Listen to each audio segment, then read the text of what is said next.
Television വാർത്തകളിലേക്ക് സ്വാഗതം. വാർത്തകൾ വായിക്കുന്നത് അശ്വതി ഗോപൻ.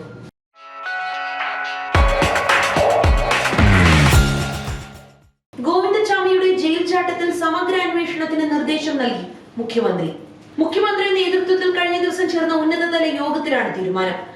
കണ്ണൂർ സെൻട്രൽ ജയിലിലുണ്ടായത് അത്യന്തം ഗൗരവമുള്ളതും വിശദമായ പരിശോധന നടത്തി നടപടി സ്വീകരിക്കേണ്ടതുമായ സംഭവമാണെന്നും മുഖ്യമന്ത്രി യോഗത്തിൽ പറഞ്ഞു.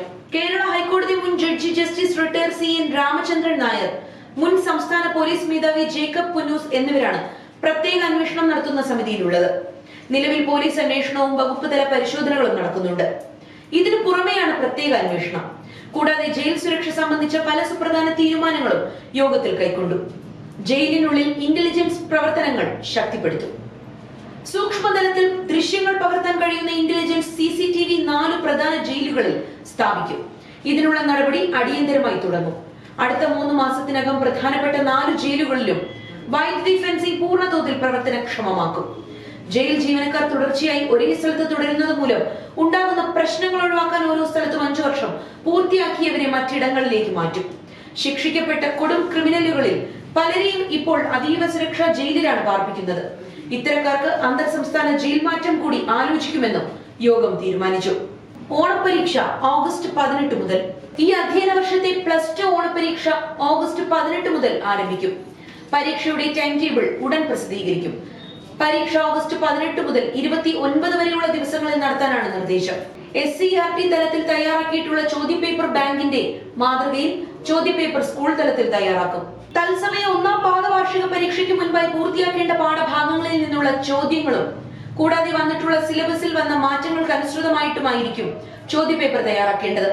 ചോദ്യപേപ്പർ പ്രിന്റ് ചെയ്യുന്ന ആവശ്യത്തിലേക്ക് ഉണ്ടാകുന്ന ചിലവ് PD അക്കൗണ്ടിൽ നീക്കിയിരിപ്പുള്ള തുക വിനിയോഗിക്കണമെന്ന് സ്കൂളുകൾക്ക് നിർദ്ദേശം നൽകി. 30 യാത്രക്കാരുമായി പോയ വള്ളം മറിഞ്ഞു. വൈക്കത്ത് വെള്ളം മറിഞ്ഞ അപകടം. 30ഓളം യാത്രക്കാരുമായി പാണാവള്ളിയിൽ നിന്ന് കാട്ടിക്കുന്നിലേക്ക് പോയ വള്ളമാണ് മറിഞ്ഞത്. ഒരാളെ കാണാതായി എന്നാണ് വിവരം. പരിക്കേറ്റവരെ വൈക്കം താലൂക്ക് ആശുപത്രിയിലേക്ക് മാറ്റിയിട്ടുണ്ട്. വേമ്പനാട്ട് കായലിലായിരുന്നു അപകടം. മരണാനന്തര ചടങ്ങിൽ പങ്കെടുക്കാൻ പോയവർ സഞ്ചരിച്ച വള്ളമാണ് മറിഞ്ഞത്. അപകട സമയത്ത് ശക്തമായ കാറ്റും മഴയും ഉണ്ടായിരുന്നു. പലരും നീന്തിക്കയറിയാണ് രക്ഷപ്പെട്ടത്. സംസ്ഥാനത്ത് കഴിഞ്ഞ ദിവസം മാത്രം 3 മരണം. സംസ്ഥാനത്ത് പൊട്ടിവീണ വൈദ്യുതി കമ്പിയിൽ നിന്ന് ഷോക്കേറ്റ് ഇന്നലെ 3 മരണമാണ് ഉണ്ടായത്. പാലക്കാട്, തിരുവനന്തപുരം, മലപ്പുറം ജില്ലകളിലാണ് വൈദ്യുതി കമ്പി 3 പേരുടെ ജീവനെടുത്തത്. പാലക്കാട് കൊടുമ്പിൽ ഓലശ്ശേരി സ്വദേശി മാരിമുത്തുവാണ് മഴയത്ത് പൊട്ടിവീണ വൈദ്യുതി കമ്പിയിൽ നിന്ന് ഷോക്കേറ്റ് മരിച്ചത്. തെങ്ങും തോട്ടത്തിലെ മോട്ടോർ പുരയിലേക്ക് നൽകിയ വൈദ്യുതിയുടെ ലൈനാണ് പൊട്ടിവീണത്. തിരുവനന്തപുരം ആറ്റിങ്ങലിൽ വീടിന് മുന്നിൽ വൃദ്ധയെ ഷോക്കേറ്റ് മരിച്ച നിലയിൽ കണ്ടെത്തി. പൂവൻപാറ സ്വദേശി ലീലാമണിയാണ് മരിച്ചത്. ഇലക്ട്രിക് പോസ്റ്റിൽ നിന്നും വീട്ടിലേക്ക് കണക്ഷൻ കൊടുത്തിരുന്ന ലൈനിൽ നിന്നാണ് ഷോക്കേറ്റത്. ലീലാമണിയും ഭിന്നശേഷിക്കാരിയായ മകൾ അശ്വതിയും മാത്രമാണ് വീട്ടിൽ താമസമുണ്ടായിരുന്നത്. മലപ്പുറം വേങ്ങരയിൽ പൊട്ടിവീണ വൈദ്യുതി ലൈനിൽ നിന്ന് ഷോക്കേറ്റ് ഇന്നലെ 18കാരൻ മരിച്ചു. കണ്ണമംഗലം അച്ചമ്പലം സ്വദേശി പുള്ളാട്ട് അബ്ദുൾ വദൂദാണ് മരിച്ചത്. വേങ്ങര വെട്ടുതോട് തോട്ടിൽ കുളിക്കാനിറങ്ങിയപ്പോഴാണ് വൈദ്യുതാഘാതമേറ്റത്.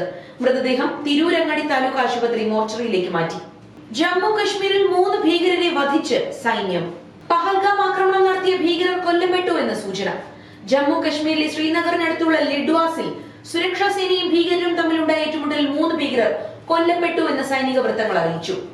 ഇന്ത്യൻ സൈന്യത്തിന്റെ ചിനാർ കോർപ്സിന്റെ ഔദ്യോഗിക X അക്കൗണ്ടിൽ നേരത്തെ ലിഡ്വാസിൽ സുരക്ഷാ സേന ഓപ്പറേഷൻ മഹാദേവ് ആരംഭിച്ചതായി പോസ്റ്റ് ചെയ്തിരുന്നു. ശ്രീനഗർ ജില്ലയിലെ ദാരയിലെ ലിഡ്വാസ് മേഖലയിലാണ് ഏറ്റുമുട്ടൽ നടന്നത്. ഓപ്പറേഷൻ മഹാദേവിന്റെ ഭാഗമായുള്ള തിരച്ചിലിനിടെയാണ് ഏറ്റുമുട്ടലുണ്ടായത്. ലഷ്കർ-ഇ-തോയ്ബ ഭീകരരാണ് കൊല്ലപ്പെട്ടതെന്ന് സൈന്യം അറിയിച്ചു. 3 ഭീകരർ പ്രദേശത്ത് ഒളിച്ചിരിക്കുന്നതായി വിവരം ലഭിച്ചതിനെ തുടർന്നായിരുന്നു ഏറ്റുമുട്ടൽ. ഭീകരരെ കുറിച്ച് ആട്ടിടയൻ നൽകിയ വിവരത്തിന്റെ അടിസ്ഥാനത്തിലായിരുന്നു തിരച്ചിൽ. തുടർന്ന് സാങ്കേതിക സഹായത്തോടെ സൈന്യം ഭീകര സാന്നിധ്യം സ്ഥിരീകരിച്ചു. 3 മൃതദേഹങ്ങളുടെ ഡ്രോൺ ദൃശ്യങ്ങൾ ലഭിച്ചതായി സൈനിക വൃത്തങ്ങൾ അറിയിച്ചു. പഹൽഗാം ഭീകരാക്രമണം നടന്ന 97ാം ദിവസമാണ് ഓപ്പറേഷൻ മഹാദേവ് നടക്കുന്നത്. കായിക ലോകം. അടിമുടി മാറ്റവുമായി ഇന്ത്യ. ഇംഗ്ലണ്ടുമായുള്ള 4ാം ക്രിക്കറ്റ് ടെസ്റ്റിൽ പരാജയ മുഖത്ത് നിന്നും അത്ഭുതകരമായി രക്ഷപ്പെട്ടതോടെ വലിയ ആത്മവിശ്വാസത്തിലാണ് അവസാന അംഗത്തിന് ടീം ഇന്ത്യ കച്ചമുറുക്കുക. ഈ വ്യാഴാഴ്ച മുതൽ ലണ്ടനിലെ ഓവലിലാണ് 5ാമത്തെയും അവസാനത്തെയും പോരാട്ടം നടക്കാനിരിക്കുന്നത്.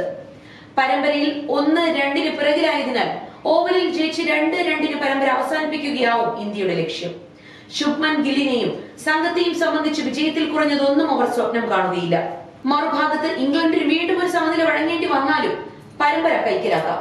മാഞ്ചസ്റ്ററിലെ അവസാന അംഗത്തിൽ കളിച്ച ടീമിൽ പല മാറ്റങ്ങളോടെയാവും ഓവലിൽ ഇന്ത്യ ഇറങ്ങുക. സാധ്യത പ്ലേയിങ് 11 എങ്ങനെയുണ്ടാവുമെന്ന് നോക്കാം. നമ്മുടെ ആരോഗ്യം നമ്മളിലൂടെ. വാഴയ്ക്ക കഴിക്കുന്നതിന്റെ ആരോഗ്യ ഗുണങ്ങൾ. നിരവധി ആരോഗ്യ ഗുണങ്ങളുള്ള ഒന്നാണ് പച്ചക്കായ. പൊട്ടാസ്യത്തിന്റെ കലവറ. പൊട്ടാസ്യം മാത്രമല്ല, ധാതുക്കളും കൊണ്ട് സമ്പുഷ്ടമാണ് പച്ചക്കായ. എന്തൊക്കെ ആരോഗ്യ ഗുണങ്ങളാണ് ഇതിലൂടെ ലഭിക്കുന്നതെന്ന് നോക്കാം. ഇതിലുള്ള മഗ്നീഷ്യം എല്ലിനും പല്ലിനും ബലവും ഉറപ്പും നൽകുന്നതിന് മുന്നിലാണ്. മസിലിന്റെ ആരോഗ്യം വർദ്ധിപ്പിക്കുന്നതിനും നല്ല രീതിയിൽ ദഹനം നടത്താനും പച്ചക്കായ സഹായിക്കുന്നു. ശരീരത്തിലെയും രക്തത്തിലെയും മാലിന്യങ്ങളെ പുറന്തള്ളാൻ സഹായിക്കുന്നതിലും മുന്നിലാണ് വാഴയ്ക്ക. അമിതഭാരം കുറയ്ക്കാനും ഹൃദയ സംബന്ധമായ പ്രശ്നങ്ങൾക്ക് പരിഹാരം കാണാനും പച്ചക്കായ സഹായിക്കുന്നു. ഇതിലുള്ള പൊട്ടാസ്യവും മിനറൽസും ഹൃദയത്തിന്റെ ആരോഗ്യത്തെയും സംരക്ഷിക്കുന്നു. ഇത് ഉപയോഗിക്കേണ്ട വിധം എങ്ങനെയാണെന്ന് നോക്കാം. 5 പച്ചക്കായ നല്ലതുപോലെ കഴുകി വൃത്തിയാക്കി എടുത്ത് 10 മിനിറ്റ് കുക്കറിൽ വെച്ച് വേവിക്കുക. 10 മിനിറ്റ് വേവിച്ച ശേഷം പച്ചക്കായ നല്ലതുപോലെ ഉടച്ചെടുക്കണം. ശേഷം അല്പം ഐസ് ക്യൂബ് ഇതിലേക്ക് ചേർക്കാം. വേവിച്ചുടച്ച കായയിൽ അല്പം വെള്ളം ഒഴിച്ച് ഇത് ഫ്രീസറിൽ ഐസ് ക്യൂബ് ആക്കി മാറ്റുക. ഈ ഐസ് ക്യൂബ്സ് നിങ്ങൾക്ക് ഇഷ്ടപ്പെട്ട ജ്യൂസിൽ മധുരം ചേർക്കാതെ ഇട്ട് കഴിക്കുക. ഒരാഴ്ച സ്ഥിരമായി കഴിച്ചാൽ പ്രമേഹത്തിന് വേരോടെ വെറും ചുരുങ്ങിയ സമയം കൊണ്ട് ഇല്ലാതാക്കാം.